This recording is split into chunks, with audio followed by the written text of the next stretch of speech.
Bonjour à tous. Donc aujourd'hui, on va étudier une leçon sur l'unité des saints. Donc on est en train de vous distribuer une feuille sur laquelle il y aura pas mal de versets où je vous solliciterai sûrement pour des lectures. Donc la semaine dernière, on avait une leçon qui était consacrée sur la compréhension de l'union du croyant avec Christ et la communion avec Dieu qui découle de cette union. Mais cette semaine, on va vraiment s'attarder sur la façon dont Dieu a uni ceux qu'il a sauvés pour qu'ils soient membres d'un seul corps. Donc, on va voir à travers cette leçon que ce serait une erreur de penser que notre union avec Christ, elle est à considérer exclusivement en termes individualistes. On a une relation personnelle avec Christ, oui, mais elle ne se suffit pas à elle seule. Donc, on va se poser comme question aujourd'hui, quel genre d'unité, d'union, nous croyons, nous avons les uns avec les autres. Dans un sens large, tout homme qui a une chance de succès, il nécessite souvent l'unité. Comme on a une expression dans la langue française qui est « l'union fait la force ».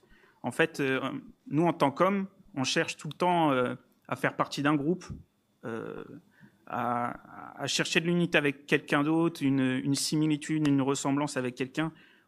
On n'est pas fait pour être seul. Et le groupe nous rend souvent plus confiants, plus sereins, pas forcément plus intelligents. Mais quel type d'union est la plus solide? C'est la question qu'il faut qu'on se pose. Est-ce que c'est une union qui se base sur la force, l'intelligence, la sagesse de quelques individualités ou sur vraiment une collectivité? Sur quoi se base une union solide?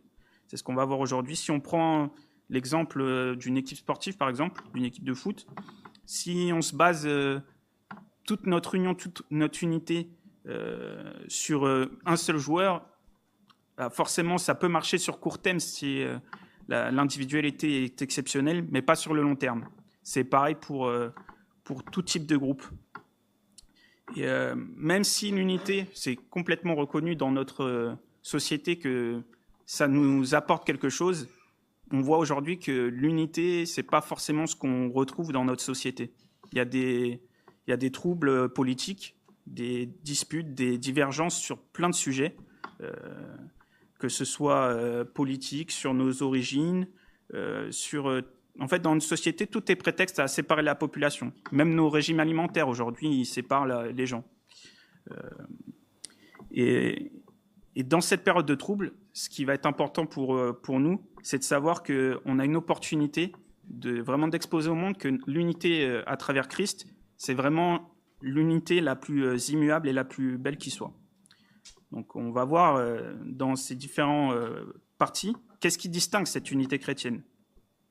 Tout d'abord, c'est une unité qui est spirituelle, c'est-à-dire qu'elle est créée par l'Esprit et manifestée dans l'Église. Elle vient de l'Esprit. L'unité des chrétiens, c'est pas un but à atteindre, mais c'est une réalité à préserver. On va illustrer cela vraiment dans un passage. Si quelqu'un peut lire 1 Corinthiens, versets 10 à 13. 1 Corinthiens, pas le chapitre.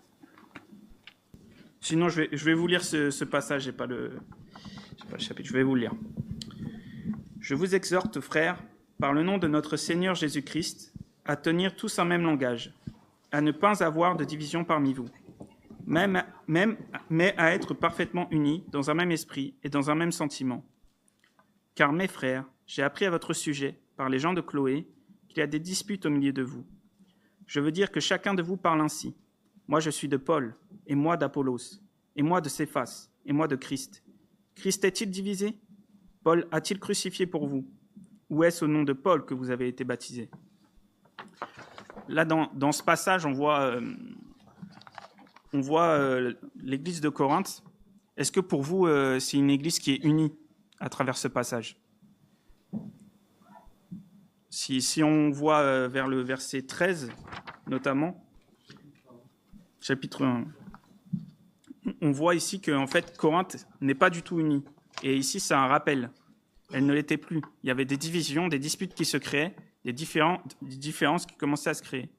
Et au verset 13, Paul, c'est une exhortation pour que l'église de Corinthe se remettent en question personnellement, mais surtout vis-à-vis de leur propre foi. Donc si on lit dans Romains 12 du verset 4 à 5, je vais vous lire ce passage également. « Car comme nous avons plusieurs membres dans un seul corps, et que tous les membres n'ont pas la même fonction, ainsi, nous qui sommes plusieurs, nous formons un seul corps en Christ, et nous sommes tous les membres les uns des autres. » On voit ici que le Christ, il ne forme qu'un et son corps est un. Et nous, on fait partie de son corps, nous sommes les membres de son corps. C'est une réalité spirituelle. C'est quelque chose vraiment de spirituel, c'est quelque chose qui ne peut pas être fabriqué, qui ne peut pas être modifié, mais ce n'est pas quelque chose qui est inné. On n'est pas avec en étant sauvé, en étant de Christ. On n'est pas comme ça, on le devient.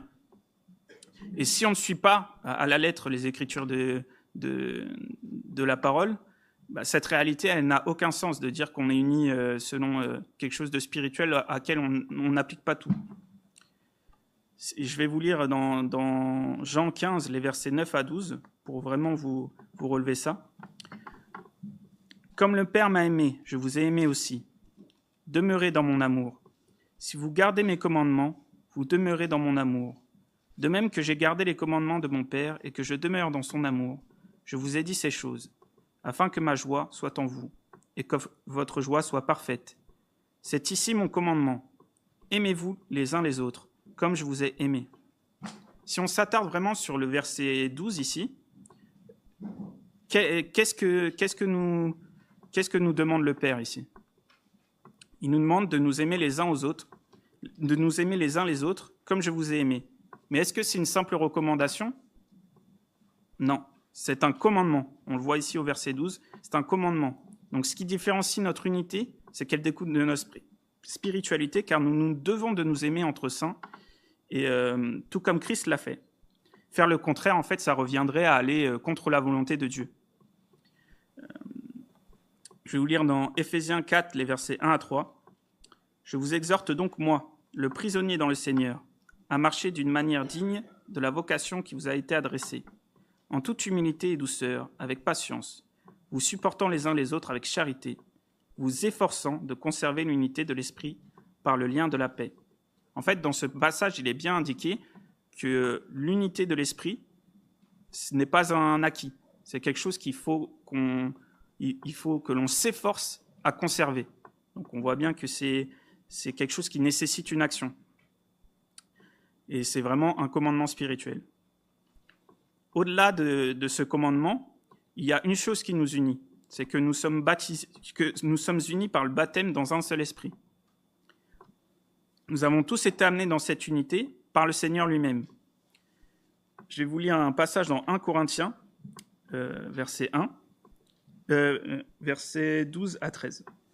« Car comme le corps est un et a plusieurs membres, et comme tous les membres du corps, malgré leur nombre, ne forment qu'un seul corps, ainsi en est-il de Christ. Nous avons tous, en effet, été baptisés dans un seul esprit, pour former un seul corps, soit juif, soit grec, soit esclave, soit libre, et nous avons tous été abreuvés d'un seul esprit. Notre unité vient du fait que nous avons été baptisés par Christ du Saint-Esprit. Qu'importe notre passif. Ici, il rappelle que soit juif, soit grec, soit esclave, soit libre. Aujourd'hui, c'est encore plus large. La seule chose qui nous rassemble, c'est que nous avons été baptisés du Saint-Esprit par Christ. Et c'est vraiment quelque chose de très universel, et on va le voir dans plusieurs passages ici. Si il y a 3 personnes qui peuvent lire Matthieu 3,11, Jean 1,33 et Tite 3,5. 3 personnes différentes. Oui, Isabelle, venez.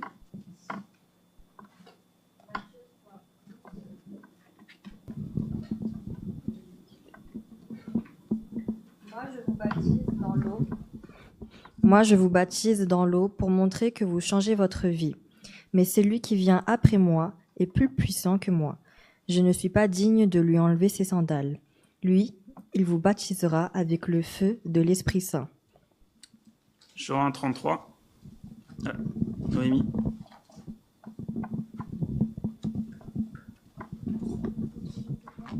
Il m'a envoyé baptisé d'eau, m'a dit, celui sur qui tu verras l'Esprit descendre et s'arrêter, c'est celui qui baptise du Saint-Esprit.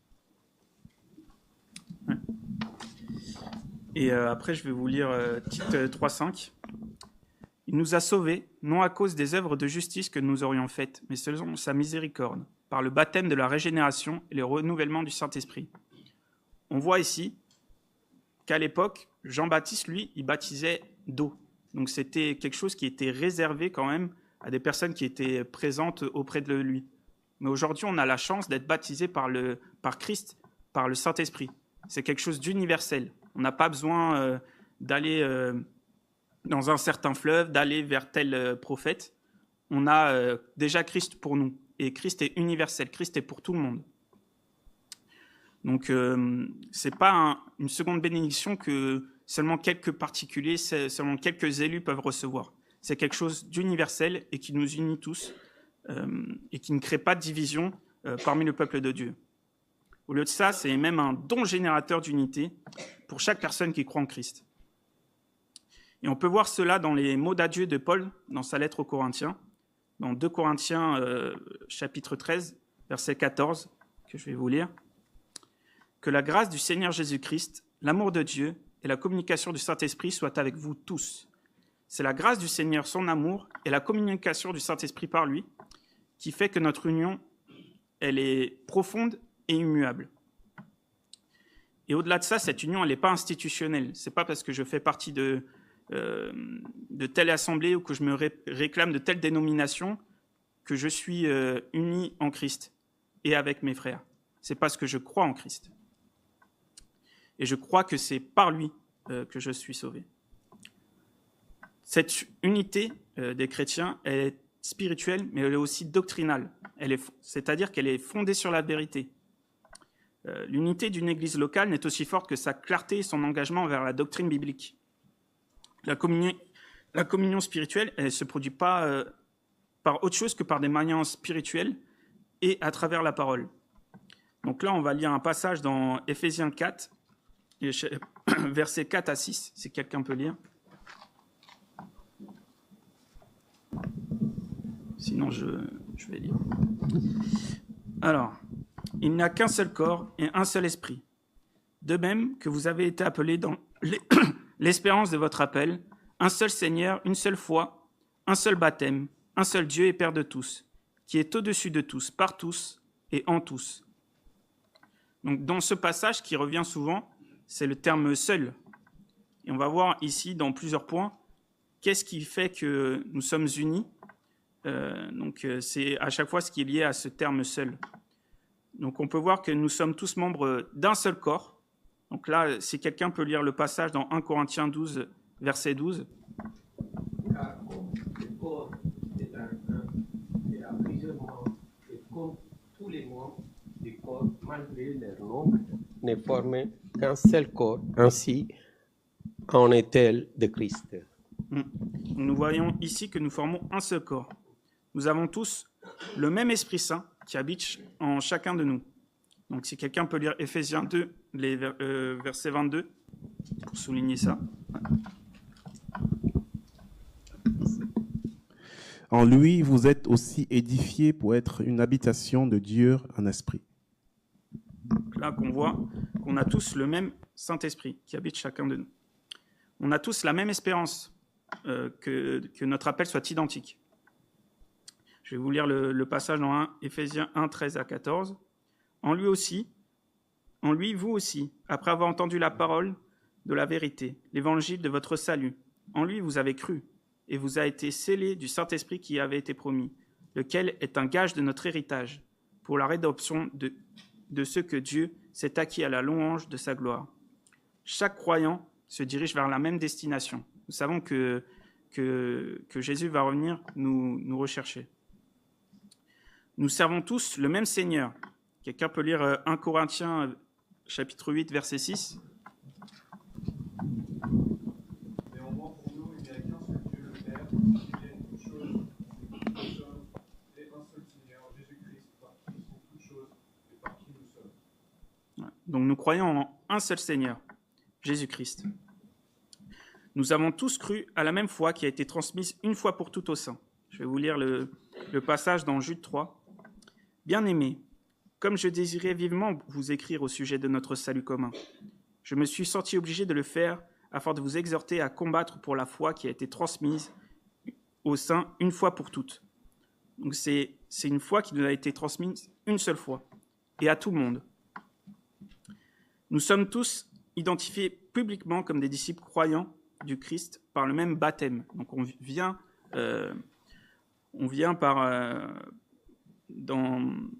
devient tous disciples de Christ par le même baptême, par le baptême du Saint-Esprit.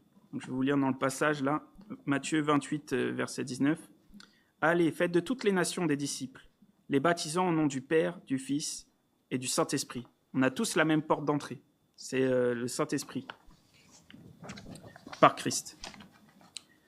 Et on a tous une nouvelle naissance et la reconnaissance qu'il n'y a qu'un seul vrai Dieu, qui est notre Père. Dans Éphésiens 4:6, on a vu tout à l'heure qu'il y a un seul Dieu et Père de tous. On voit que ça contraste avec tout ce qui crée notre unité. Donc on avait plusieurs fois seul, je crois que 6 fois le mot seul revient dans ce passage, et à la fin il conclut en disant qu'on a un seul Dieu, qu'il est Père de tous, en tous et pour tous. Donc on voit ce contraste qui révèle bien notre unité à travers Christ et notre Dieu. Nous pouvons avoir des goûts similaires, apprécier des activités similaires, voter pour des candidats similaires, fréquenter des personnes qui ont pas mal de points communs avec nous, mais ça ne veut pas dire forcément qu'on est unis avec eux. Ce qui vraiment nous unit, la vraie union, l'union la plus solide, c'est l'union avec Christ. Et aujourd'hui, c'est tellement facile de trouver des points communs avec des personnes qu'on ne connaît même pas, avec Internet, les réseaux sociaux. C'est encore plus facile parce qu'aujourd'hui, il y a de faire partie de communautés, parce qu'aujourd'hui, il y a des algorithmes qui, dès qu'on regarde quelque chose ou qu'on cherche quelque chose sur Internet, nous dirigent vers de plus en plus ce sujet.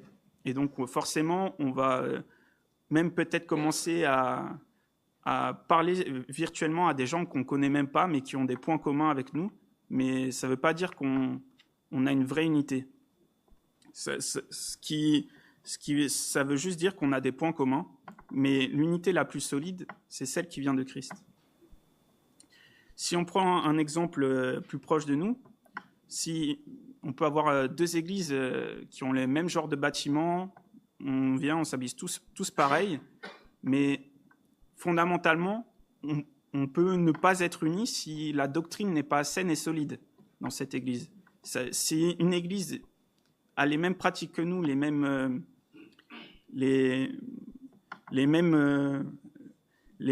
études, la même programmation que nous, ça ne veut pas dire qu'ils sont pareils que nous. Ce qui vraiment nous unit, c'est la doctrine, ce qui est enseigné dans cette église. Et si cette doctrine n'est pas saine et solide, c'est juste une union qui est superficielle. Et c'est là qu'on voit qu'en fait, l'uniformité, donc le fait d'être semblable, d'avoir des ressemblances, c'est différent de l'unité. Dans un troisième temps, ici, on va voir que l'union chrétienne, ce qui la différencie aussi, c'est qu'elle est personnelle. C'est-à-dire que la communion n'est pas principalement constituée de choses d'activité, mais de personnes qui sont unies en Christ. La communion, elle dépend aussi de l'individu. Dans les textes chrétiens, souvent, le mot communion, c'est généralement associé à un événement, une activité. On peut faire un repas fraternel, on peut se sentir en communion parce qu'on parle bien avec une personne dans l'église, parce qu'on a apprécié le moment de louange, mais ça ne veut pas dire qu'on est unis en Christ. La seule chose qui définit cette union, c'est pas ce que nous faisons, mais c'est ce que nous sommes. Donc là, je vais vous lire un passage dans 1 Jean 1, les versets 5 à 7. La nouvelle que nous avons apprise de lui et que nous vous annonçons, c'est que Dieu est lumière et qu'il n'y a point en lui de ténèbres. Si nous disons que nous sommes en communion avec lui et que nous marchions dans les ténèbres, nous mentons et nous ne pratiquons pas la vérité. Mais si nous marchons dans la lumière, comme il est lui-même dans la lumière, nous sommes mutuellement en communion. Et le sang de Jésus, son Fils, nous purifie de tout péché. On voit ici dans ce passage que même si on pense être en communion, si on marche dans les ténèbres, il n'y a pas de vraie communion dans l'Église. Il faut que chacun de nous cherche à marcher dans la lumière, à marcher vers Christ, à essayer de lui ressembler. Parce que si on va contre sa volonté, même ne serait-ce que sur un sujet, on ne peut pas se réclamer être uni en Christ. Pour être uni en Christ, il faut marcher dans la lumière. Si on prend un exemple d'une église, il peut y avoir une église très vivante, une église qui organise beaucoup d'événements, qui fait beaucoup de repas fraternels, qui a un calendrier d'église assez chargé, qui se réunit régulièrement. Mais si chacun de ses membres ne marche pas dans la lumière, eh ben dans ce cas, l'église n'est pas totalement unie. Elle ne peut pas l'être. Mais ce qu'il faut qu'on se rappelle, c'est que notre église, en soi, elle possède déjà une unité. Et notre unité, c'est Christ. Et nous avons le privilège de pouvoir le louer et de vivre ensemble cette foi. Il y a des unités qui sont fortes aussi dans notre vie, qui ne sont pas forcément liées à Christ. Le seul lien qui peut être aussi fort, qui peut être comparable, mais à une petite échelle au lien qu'on peut avoir en Christ, c'est notre lien familial, le lien du sang. Le lien du sang, par contre, on ne le choisit pas. On est dans une famille. Mais nous pouvons choisir notre lien. Nous pouvons choisir d'être liés par Christ, par notre foi en Christ. Et je vais vous lire un passage dans Romains 12, les versets 4 à 5. « Car nous avons plusieurs membres dans un seul corps, et que tous les membres n'ont pas la même fonction. Ainsi, nous qui sommes plusieurs, nous formons un seul corps en Christ, et nous sommes tous membres les uns les autres. L'Église, elle forme un seul corps en Christ. Et en cela, chacun de nous est membre de ce corps. Nous avons donc un lien immuable. Mais ce lien, il faut qu'on le travaille. On ne vient pas à l'église comme on vient dans un magasin, on vient chercher juste le moment de louange, ou juste une étude, ou juste un message. Non, on vient pour la globalité, mais surtout on vient pour partager notre foi. C'est quelque chose d'actif. On n'est pas là en simple passager. Enfin, dans cette partie, on va voir que la communion, elle nécessite des interactions directes et fréquentes entre saints. La communion implique un engagement et un ministère de vie à vie et ne peut être menée de manière simplement virtuelle. Alors oui, le virtuel, ça a ses avantages. On a pu le voir pendant la période du Covid. Quand il y a impossibilité de se rencontrer, ça permet quand même de maintenir un lien. Mais ce lien, sur le long terme, il est superficiel. Pour vraiment qu'il y ait du lien sur le long terme dans une église, il faut qu'il y ait du partage. Il faut qu'il y ait de la participation. Il ne faut pas être un auditeur passif.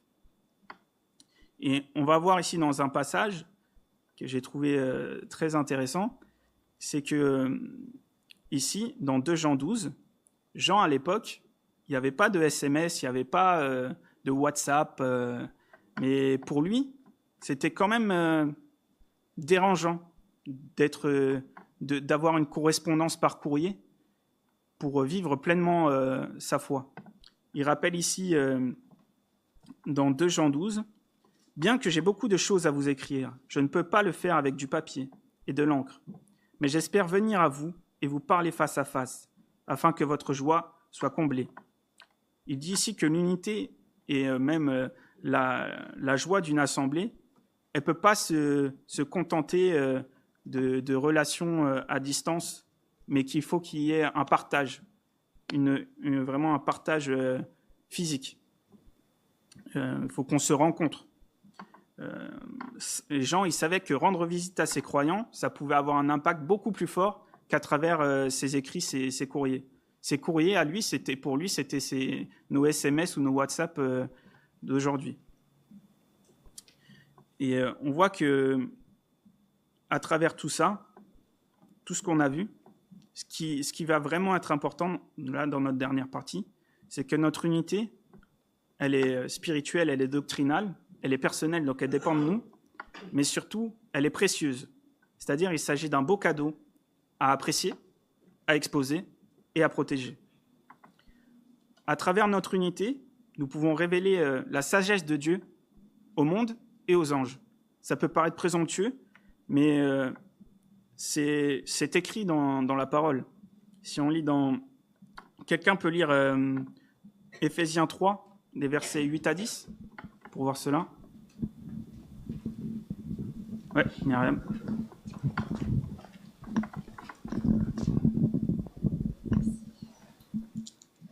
À moi, qui suis le moindre de tous les saints, cette grâce a été accordée d'annoncer aux païens les richesses incompréhensibles de Christ et de mettre en lumière le moyen de faire connaître le mystère caché de toute éternité en Dieu, qui a créé toutes choses. C'est pourquoi les dominations et les autorités dans les lieux célestes connaissent aujourd'hui, par l'Église, la sagesse infiniment variée de Dieu. Donc là, il est annoncé que